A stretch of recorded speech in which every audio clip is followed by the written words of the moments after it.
So we talked about the productive things the brain does while unconscious, while asleep, and we sort of dipped our toe into the extreme ends of these breaks in circadian rhythm patterns and their influence in sort of mental health. But just generally, outside of those two domains, when we don't get enough sleep, what happens to the brain? So you can think of this at a number of levels. So the short-term effects of not getting enough sleep would be increased impulsivity. So we fail to reflect upon our actions. So we do stupid and unreflective things.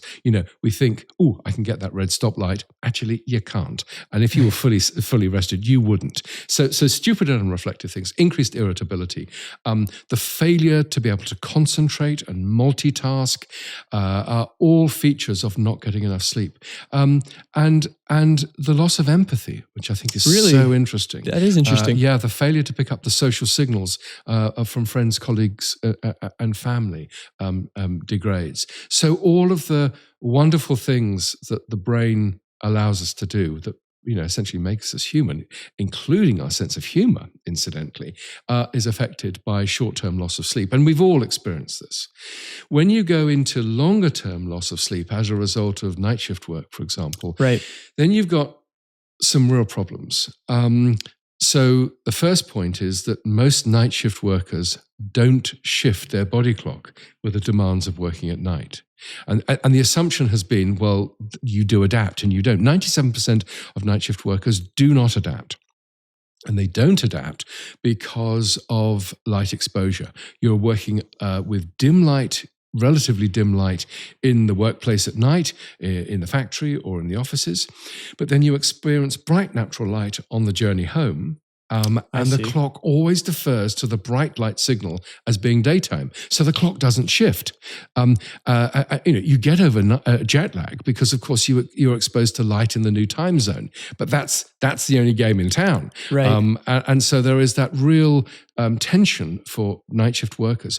And so their entire biology is saying, now you should be asleep. And so what night shift workers have to do is override that biology, and I'll say it again, that deep biology saying you should be asleep. And part of the way you override that is to activate the stress axis. And of course, stress is good. It's like the first gear in a car. It gives you that wonderful acceleration. You can get away, you can do the stuff, you can fight or flight. Right. But if you keep the engine in first gear, you destroy it. Mm-hmm. And that's rather like keeping the stress axis on all the time, which is why you find high levels of coronary heart disease, increased blood pressure, of course, during the stress axis, diabetes too, because you're throwing glucose into the circulation, to burn it off, to fight or flight, increased levels of obesity as a consequence of that. You've got high rates of cancer. Now, why is that? And that's probably because increased stress suppresses the immune responses, and suppressed immunity increases your risk for both cancer and, of course, infection. And so, you've got these big conditions, coronary heart disease, right. You've got metabolism, diabetes too, and you've got cancer, all being more prominent in long-term night shift workers. Right. To the extent that the World Health Organization has said that night shift work is a probable carcinogen. Wow. The data's that strong, and I think it's tricky. We live in a 24/7 society, and we're not going to put that genie back in its bottle. Right. So what do we do? Exactly. And I think this is where I part of the reason for writing Lifetime was to think about, how do we mitigate? What can we do now on the basis of the knowledge that we have? So, driving home after the night shift. There was a study on junior doctors in the UK showing that 57% of junior doctors had either had a crash or a near miss driving home after the night shift. 57%. Wow. So why aren't we providing simple apps you can put on your phone, you can clip on your dashboard, which track eye movement or the fact that the car is moving laterally, and signal an alert? Of course, high-end German cars are now, they have that alerting system. But that's something we could easily do.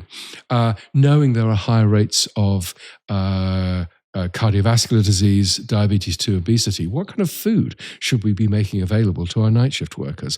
Well, it shouldn't be fast food, high fat, high sugar. So why is nobody developing a simple, protein-rich, easy to digest, snack that can sustain you across the night shift? Knowing that there are these increased levels of illness, why don't we institute higher frequency health checks for that particular sector to try and catch these conditions before they become chronic? Knowing that the divorce rate is 6 times higher in certain sectors of night shift workers compared to day shift workers, why aren't we providing education not only for the individual to understand what the consequences of doing night shift are, right, and to look for those problems, and but also for their family and the people that they spend their lives with, and they can then realize it's not that these people have turned into monsters. This is a biological consequence of driving biology outside of its normal range. And I should say that there's some very interesting studies on night shift workers which have shown that if you maintain a healthy diet, if you do lots of exercise, the frequency of developing type 2 diabetes, for example, drops hugely. Really? So there are things that we can do with education, with changing nutrition. There's one more area which I've it's kind of maybe a bit hokey, but I think it's quite good. It's quite a good idea, which is that we know there are different sorts of individuals: morning people, intermediate people, and evening people. We have different chronotypes. Now, is that just a temperament? Because I think people use that in colloquial language. Oh, yeah. I'm a morning person, or I'm a night owl. No, there's a biological basis for it, and we can unpack that. Sure. But wouldn't it make sense to put the night owls on the night shift and the morning people on the morning shift? And what you want to avoid at all costs is a night person doing, the morning shift. Right. So chronotyping the workforce so that the variation that we see across humans, and it's huge, you can map body clock type onto when you need to be active. So when you're referring to these chronotypes, like what percentage of the population would be a morning person, night person? You said there's wide variation. Yeah, it's about, if I can remember the statistics, it's about 10% of the population are morning, extreme, larks.